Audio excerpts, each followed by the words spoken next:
जोहार साथियों, 4 तारीख को देश में लोकसभा का परिणाम भी निकला और एनटीए के द्वारा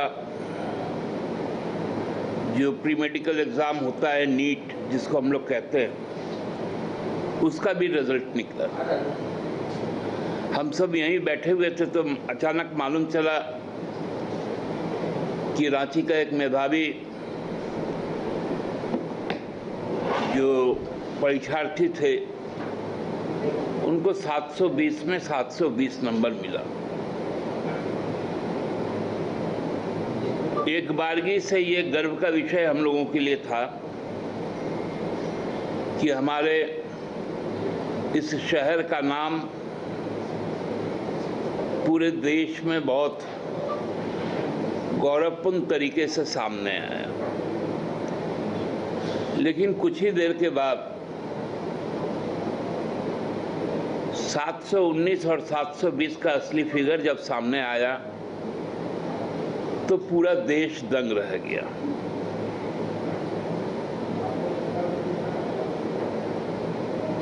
कुछ लोग चुनाव के आपाधापी में भूल गए थे कि उस वक्त बिहार में, गुजरात में, राजस्थान में 3 जो भाजपा शासित राज्य हैं, इन तीनों जगह पर पुलिस ने नीट के पेपर लीक प्रकरण में कई लोगों को गिरफ्तार किया।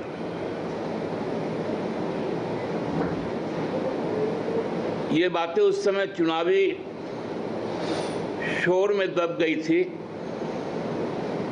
क्योंकि 400 पार का नारा लग रहा था।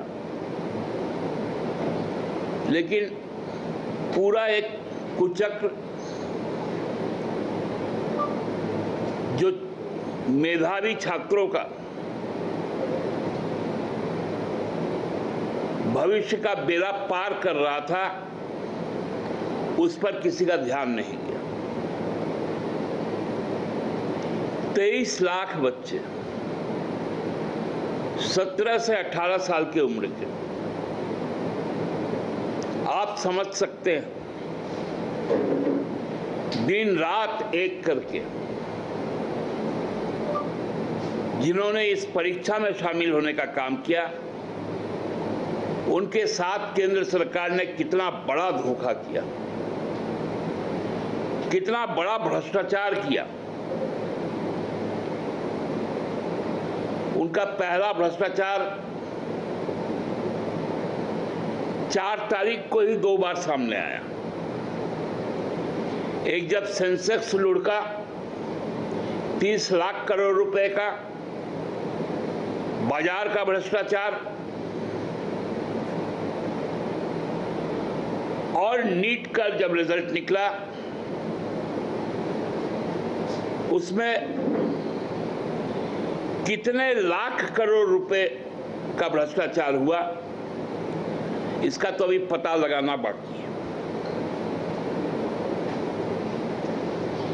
सरकार गठन के बाद जब यह मामला केंद्र की सरकार के पास आया तो जो पेरेंट डिपार्टमेंट है, HRD, उसके मिनिस्टर धर्मेंद्र प्रधान जी ने कहा कहीं कोई भ्रष्टाचार नहीं हुआ, कहीं पेपर लीक नहीं हुआ। लेकिन उन्हीं के शासित राज्यों के पुलिस ने इसको एस्टैब्लिश किया कि पेपर लीक हुआ, लोग पकड़े गए। एक एक पेपर 30 लाख से लेके 1-1 करोड़ में बेचा गया।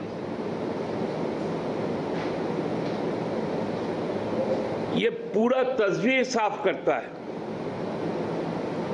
कि किस पैमाने पर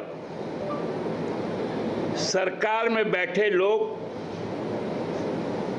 केंद्र सरकार में बैठे लोग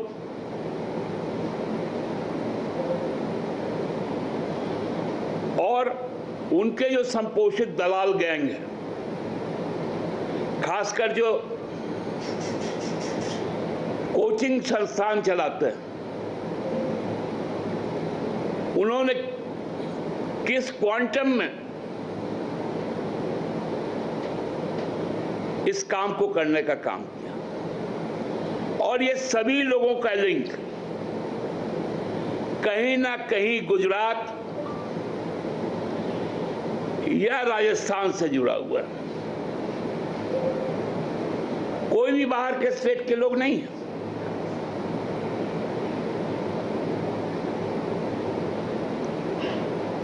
कौन देगा ये जवाब?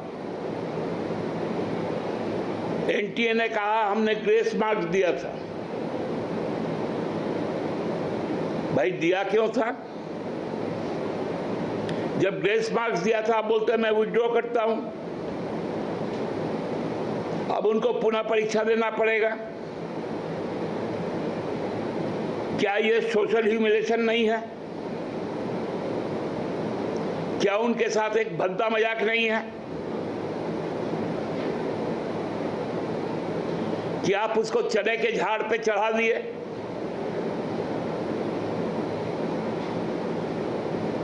अब बोलते फिर से एग्जाम देना है।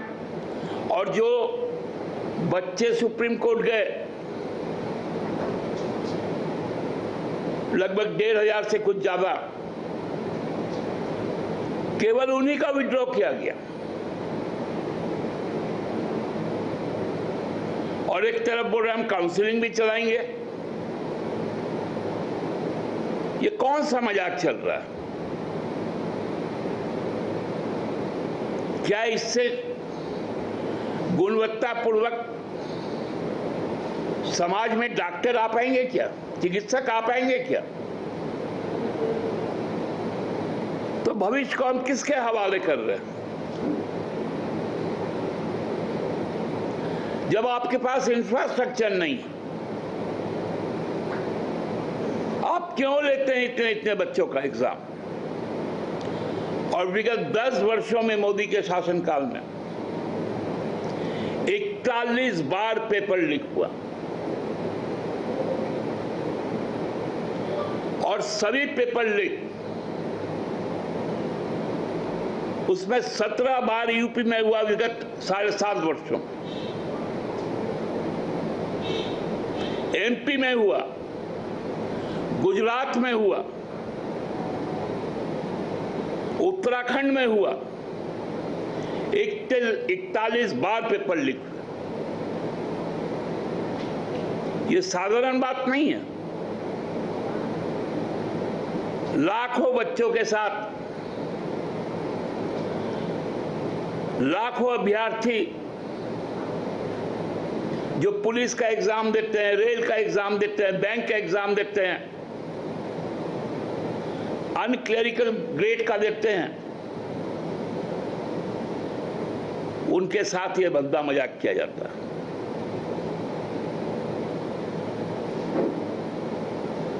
क्यों नहीं आज तक जो कुलीन वर्ग है, उनके दायरे के जो परीक्षाएं हैं,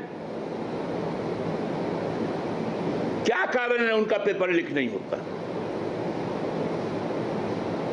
ये मध्यम वर्गीय लोग, ये निम्न वर्गीय लोग जो एक एक पैसा जोड़कर यह सपना संजोते हैं कि मेरा भविष्य उज्ज्वल होगा, आने वाला पीढ़ी मजबूत होगा, उसके साथ ये भद्दा मजाक होता है। मैं अविलंब अपनी पार्टी की ओर से इस संपूर्ण घटनाक्रम को प्रभाव मुक्त सीबीआई जांच की मांग करता हूं और प्रभाव मुक्त ईडी की भी जांच की मांग करता हूं। क्योंकि इतने बड़े पैसे का यदि लेन देन हुआ है तो उसका कहीं ना कहीं शोधन भी हुआ होगा। क्या यही पैसा शेयर बाजार में गया? इसको भी देखना होगा, क्योंकि दोनों की तिथि एक है। इसी मांग के साथ हम लोग ये आशा करेंगे कि आदरणीय प्रधानमंत्री जी अपने नाकाबिल मानव संसाधन विकास मंत्रालय के मंत्री को तत्काल बर्खास्त करें और प्रभावहीन सीबीआई जांच का आदेश दे। धन्यवाद।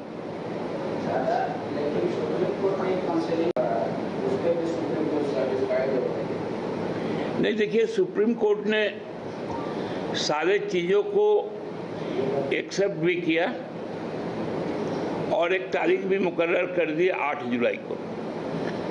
तब तक अंतिम निर्णय जब तक नहीं आ जाना चाहिए, हम लोगों को उस पर विचार कुछ टिप्पणी नहीं करना चाहिए। हर स्टेट का मामला है, पेपर हर जगह कानून भी बन रहा है, फिर भी रुक नहीं रहा है। इसके पीछे कोई खास वजह मानते हैं? खास वजह है जो गुजरात का एक लॉबी है और खासकर जिनका पूरे पैन इंडिया कोचिंग का धंधा और जिसका हम कह सकते हैं हब कोटा है, उस पर जब तक पैनी नजर ना हो, और कोटा के आप जानते ही हैं लोक प्रतिनिधि कौन है और पॉलिटिक्स में उनका एफिलिएशन भी क्या है, तो उस पर जब तक नहीं नजर रखी जाए तब तक शायद इसका उन्मूलन नहीं हो। अगर इसको झारखंड से जोड़कर देखें, पेपर लीक को 28 जनवरी को सीजीएल जैसे की परीक्षा हुई, पेपर लीक हुआ, एसआईटी का गठन हुआ, अब तक कहीं भी गिरफ्तारी नहीं हुई, अब तक सीजीएल के री एग्जामिनेशन की तारीख घोषित नहीं। देखिए, वो तो बहुत सारी चीजें फेक आई, जो उसमें केस भी हुआ कि कोई पेड़ पे चढ़ के कर रहा है, को मोबाइल से किसी बरामदे में बैठ कर। सीजीएल के बारे में सीजीएल पे तो जांच चल रही है। कुछ तो गिरफ्तारी हुआ है, कुछ गिरफ्तारियां हुई है, उसका अद्यतन प्रगति मुझे नहीं मालूम, मैं पता करता हूँ। उसमें सवाल ये है कि सीजीएल के री एग्जामिनेशन की तारीख को लेकर के छात्र बहुत आंदोलन के मूड में, अभी 11 जनवरी को भी जेसीसी का घेराव हुआ, उसकी जानकारी मुझे है। अगर नीट वाले में ठीक है कि अभी क्या होना चाहिए, इन बच्चों ने एग्जाम लिखा है। देखिए, अभी क्या होना चाहिए, इन लोगों ने तो सबका भविष्य कबाड़ करके रख दिया। अभी होना क्या है वो तो सुप्रीम कोर्ट तय करेगा, क्योंकि लोग कोर्ट गए। लेकिन ये प्रैक्टिसेस यदि इस तरह से जारी रहेंगी भाजपा के संरक्षण में, तो देश का भविष्य बड़ा अंधकार में। दादा, मेरा 2 सवाल आते हैं। 40,000 पार्टी सरकार को बोलेगी कि आप भी भाई एकदम फूक के कदम रखिए, कोई पेपर लीक या इस तरीके का मामला ना है, और दूसरा कि आपके खेल विभाग में नया भ्रष्टाचार उजागर हुआ, उसमें क्या है? देखिए, भ्रष्टाचार जो खेल विभाग का है उसमें हमारे मंत्री जी ने बहुत स्पष्ट शब्दों में कहा है अपने सचिव कि इसकी जांच, जिस जांच की भी जरूरत पड़े उसको करने से हम लोग पीछे नहीं हटेंगे। दूसरा, जो हमारा जो नियुक्ति प्रक्रिया शुरू होगा, पांडे जी आप फूक के नहीं, हम वाइप आउट करके हर तरह का ऑब्स्ट्रक्शन को हम सामने लाएंगे और परीक्षा ट्रांसपेरेंट होगी।